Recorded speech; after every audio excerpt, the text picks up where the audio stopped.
Hello and welcome to this special episode back inside Gravity Sketch. Today I'd like to show you how I made these two handsome fellas here beside me and tell you a little bit about my process. A little explanation. This is the model that I actually sculpted and worked on inside Gravity Sketch, and this is the one I exported and textured, which I did in Substance Painter. So let's pull up some layers. Let me tell you how I pulled this thing off. So this is what I started out with. This is just the stroke tool, sketching out some proportions, some basic shapes. It almost looks a little bit too rough. Now you can see I really tried detailing every cylinder here.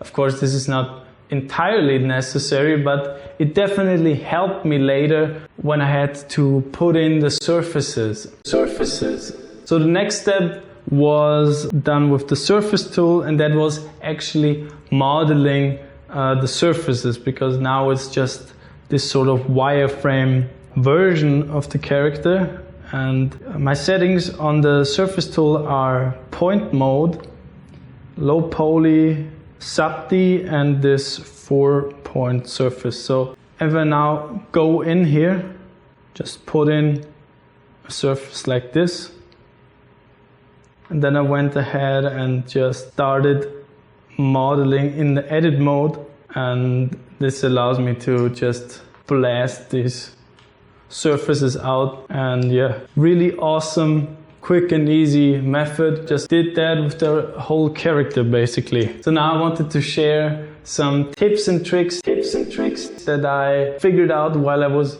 modeling these details. The first one is the prefab library, because the prefab library allows you to save parts into a library and then pull them out whenever you need them. For instance, ukulele.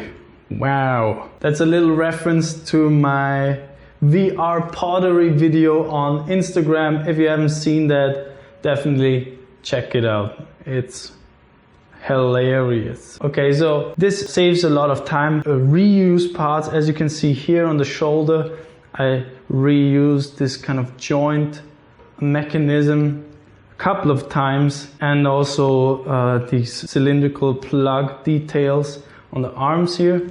And it's also the way to do it, I think, because it's echoing design shapes throughout your design. That's kind of the method that I use, and I think that most designers do. So another cool thing I figured out is with the stroke tool, you can actually get into the creases and crevices and create these sort of seams that would occur in real life also when you have, like, I don't know the term for it, but basically if you solder or fuse two pieces of metal together, you always have those seams there. So that's a little Mech design tip for you there. For the wireframe, you can see here, it gets pretty dense in certain areas, especially if you have details like this one.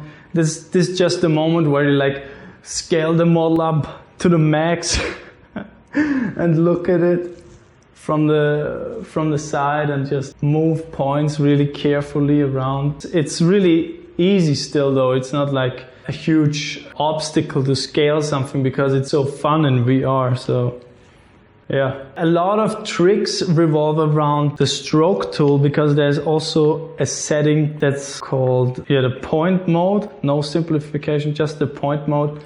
And this is one of my favorite things, that you can really precisely control the curvature of this tube here. And that also allowed me to make the details like this railing here or these pipes that would take a lot of time traditionally if you do them with NURBS. I already said it in my last video, but it's so amazing how quick and effortless you can place stuff in VR. For example, if I wanted to have a hat on my character for some reason, boom, hat on, just like that. And I know it's on the correct I mean, correct is a vague term here right now, but I know it's in the correct position because I can actually see it. I can see it.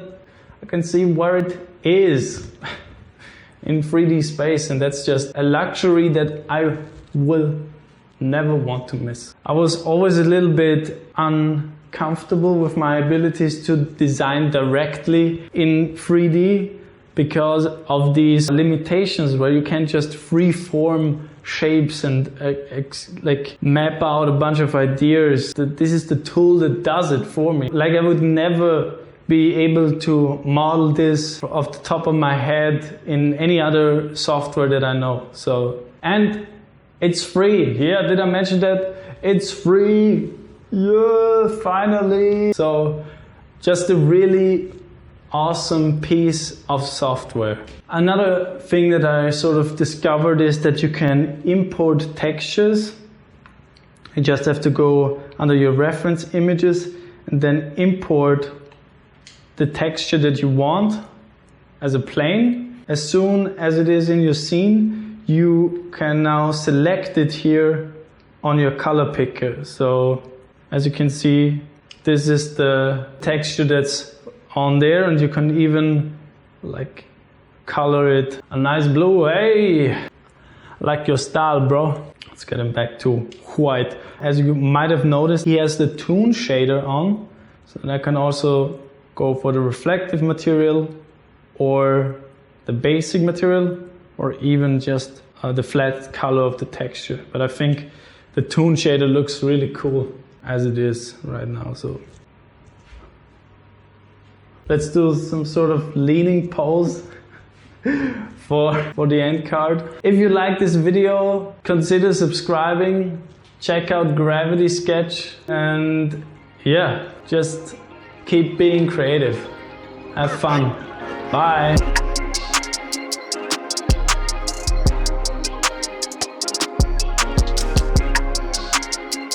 Let's give you a little massage, buddy. Ooh. You're a little tight up there, huh? Got some nice shoulders.